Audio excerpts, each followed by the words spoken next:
करीब 7 महीने बाद जीएसटी काउंसिल की बैठक आज होने जा रही है और ये जीएसटी काउंसिल की 43वीं बैठक है जिसमें तमाम मुद्दों पर चर्चा की जानी है। कोविड वैक्सीन पर टैक्स घटाने पर विचार हो सकता है। विपक्षी राज्यों की मांग है कि वैक्सीन पर जीरो टैक्स हो। फिलहाल वैक्सीन पर 5% जीएसटी लगता है। इलाज से जुड़े उपकरणों पर भी जीएसटी कम करने की मांग है और इलाज के लिए जरूरी दवाइयों को लेकर भी चर्चा यहां पर हो सकती है। अभी इन चीजों पर 5 से 18% तक जीएसटी लगता है।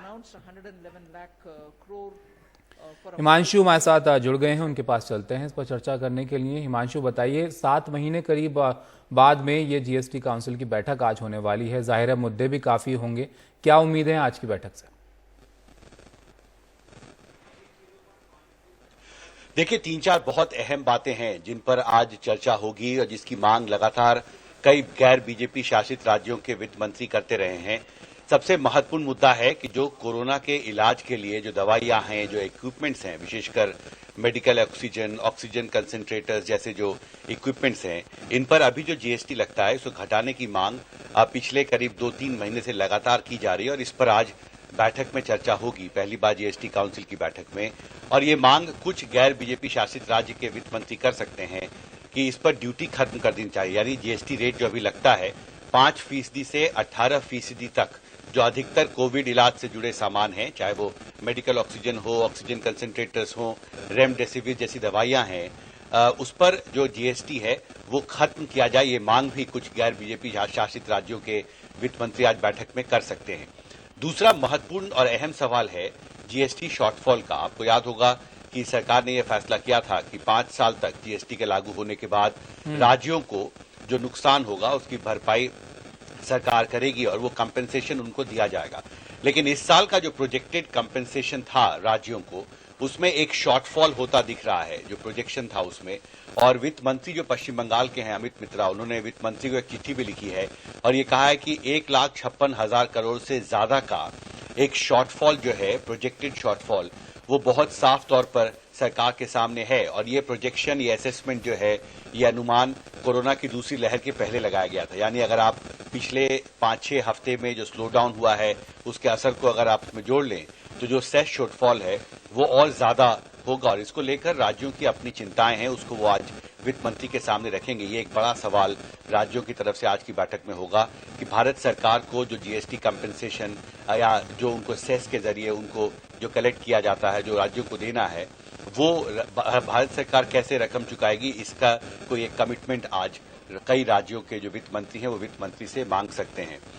निश्चित तौर पर ये 2 सबसे अहम मुद्दे हैं। साथ ही एक आकलन भी होगा कि जो राजस्व है उस पर कितना असर पड़ा है कोरोना महामारी के इस दौर में और उसके अनुपात में क्या नए रास्ते हो सकते हैं जिससे कि जीएसटी कलेक्शन को बढ़ाया जाए। और जो शॉर्टफॉल है उसके लिए बोरोइंग अगर करना है तो किसे करना है और किस शर्त पर किया जाए। शुक्रिया हिमांशु आपका सब जानकारी के लिए। तो जीएसटी काउंसिल की बैठक आज होने वाली है। करीब 7 महीने बाद ये बैठक होगी जिसमें राज्यों को जो कंपनसेशन होता है जीएसटी का, उस पर लेकर चर्चा हो सकती है। साथ ही कोरोना के इलाज में इस्तेमाल होने वाली दवाइयां, उपकरणों पर जीएसटी कम करने को लेकर भी यहाँ पर चर्चा आज की जा सकती है। इससे जुड़ा अपडेट हम आप तक पहुंचाएंगे। फिलहाल आगे बढ़ते हैं। कॉन्फेडरेशन ऑफ इंडियन इंडस्ट्री के अध्यक्ष उदय कोटक ने कोरोना की दूसरी लहर और लॉकडाउन की अर्थव्यवस्था पर बढ़ते असर से निपटने के लिए सरकार से राहत पैकेज की मांग की है। छोटे लघु उद्योगों के साथ साथ व्यापारी भी सरकार से उन्हें संकट से उबारने की अपील कर रहे हैं। बुलंदशहर रोड इंडस्ट्रियल एरिया से ग्राउंड रिपोर्ट आप देखिए। Between 0.5 to 1% of GDP on a nominal basis of India is around 200 lakh crores.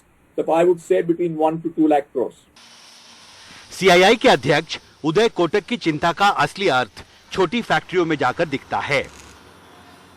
Bulandshahr road industrial area में तोशी ऑटोमेटिक सिस्टम्स कंपनी में ऑटोमेटिक गेट, दरवाजे जैसे हाई एंड ऑटोमेटिक सिस्टम्स और products बनते हैं।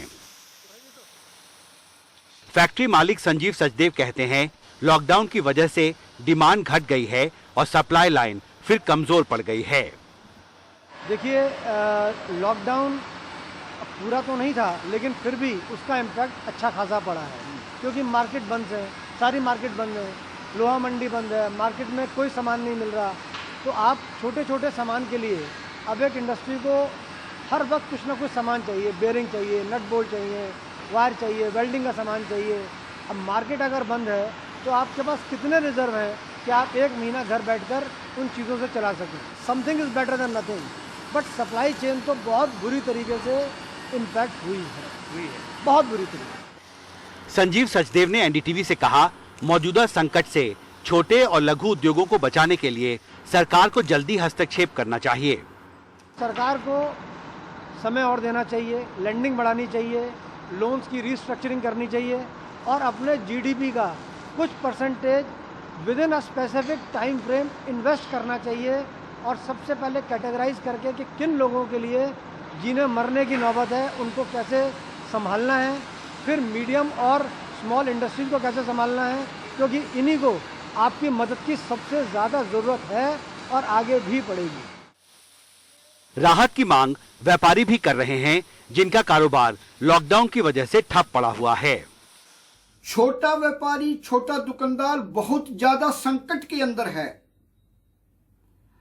अब टाइम है कि केंद्र की सरकार को और आरबीआई को सामने आकर कोई पैकेज का ऐलान बहुत जल्दी करना चाहिए, नहीं तो व्यापारी, छोटा व्यापारी बहुत ज्यादा मुश्किल में आ जाएगा। उदय कोटक की सलाह है कि संकट से निपटने के लिए जरूरत हो तो आरबीआई नए नोट भी छापे। कोरोना की दूसरी लहर का साया भारतीय अर्थव्यवस्था पर गहराता जा रहा है। आर्थिक दृष्टिकोण से महत्वपूर्ण राज्यों में कोरोना संक्रमण को और फैलने से रोकने के लिए लगाए गए लॉकडाउन की वजह से अर्थव्यवस्था कमजोर पड़ती जा रही है।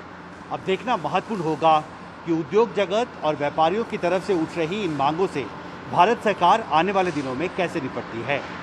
बुलंदशहर रोड इंडस्ट्रियल एरिया से मेरे कैमरा सहयोगी प्रेम सिंह के साथ हिमांशु शेखर, एनडीटीवी इंडिया। क्या दिल्ली में सोमवार 31 मई से लॉकडाउन खुलने की शुरुआत होगी? आज 11:30 बजे दिल्ली डिजास्टर मैनेजमेंट अथॉरिटी की बैठक होगी और सूत्रों के मुताबिक इस बैठक में लॉकडाउन खोलने पर चर्चा हो सकती है। इस बैठक में दिल्ली के एलजी अनिल बैजल, सीएम अरविंद केजरीवाल समेत सभी आला अफसर मौजूद रहेंगे। आपको याद दिला दें कि दिल्ली में 20 अप्रैल से लॉकडाउन लगा हुआ है। तब और अब के हालात काफी बदल चुके हैं। 22 अप्रैल को दिल्ली में पॉजिटिविटी रेट 36% था, वहीं अब 27 मई को 2% के भी नीचे आ गया है। वहीं दिल्ली में बीते 24 घंटे में 117 कोरोना मरीजों की मौत हुई है, जो 15 अप्रैल के बाद एक दिन में हुई सबसे कम मौतें हैं। दिल्ली में सक्रिय मरीजों की संख्या 16,000 के करीब पहुंच गई है, जो 5 अप्रैल के बाद से सबसे कम है। यानी दिल्ली में हालात कुछ बेहतर हुए हैं और इसके पीछे लॉकडाउन को एक बड़ी वजह माना जा रहा है। हालांकि लॉकडाउन के दौरान तेजी से टीकाकरण के मौके को गंवा दिया गया है, क्योंकि दिल्ली में वैक्सीन की किल्लत हो रही है।